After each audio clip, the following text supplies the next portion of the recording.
Hello दोस्तों, आने वाले पवित्र जन्माष्टमी के त्यौहार का आपको हार्दिक शुभकामनाएं। भगवान श्री कृष्ण के जन्म को हम जन्माष्टमी कहते हैं। हमारे देश भारत की कई राज्यों में तथा कई स्कूलों में इसे बड़ी ही धूमधाम से मनाया जाता है।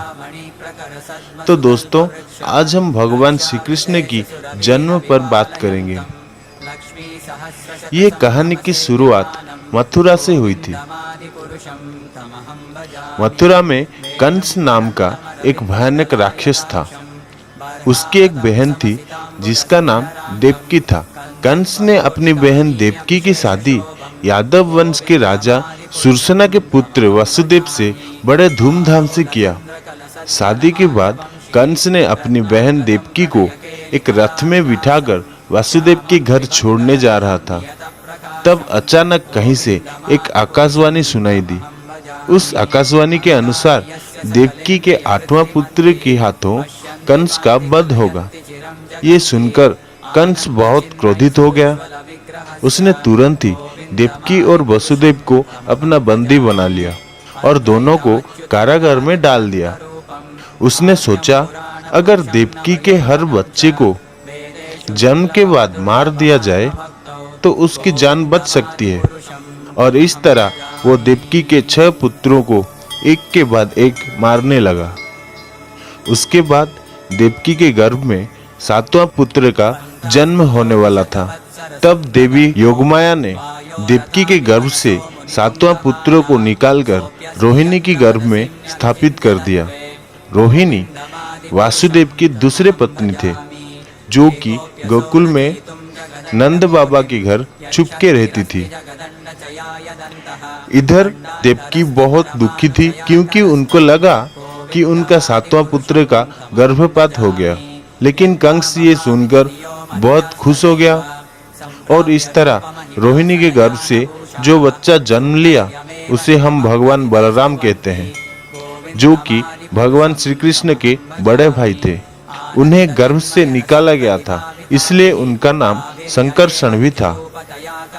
उसके कुछ दिन बाद देवकी के 8वां संतान देवकी के गर्भ में पल रहा था। उसके जन्म से कुछ देर पहले योगमाया ने आकर वासुदेव से कहा कि 8वां पुत्र जन्म होते ही वो बच्चे को लेकर तुरंत गोकुल चला जाए।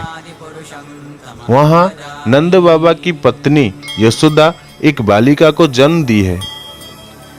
देवकी के 8वां पुत्र को वहीं छोड़ के यशोदा की पुत्री को वहां से ले आए और ये कहकर योगमाया वहां से चली गई। देवकी के गर्भ से 8वां पुत्र जैसे ही जन्म हुआ, उसे तुरंत वसुदेव उठाकर चल पड़े। वसुदेव के हाथ और पैर में लगे बेड़ियां अपने आप खुल गए। कारागार का द्वार भी अपने आप खुल गया। समुद्र लांघकर वासुदेव जब जा रहे थे, तब समुद्र ने भी रास्ता दे दिया।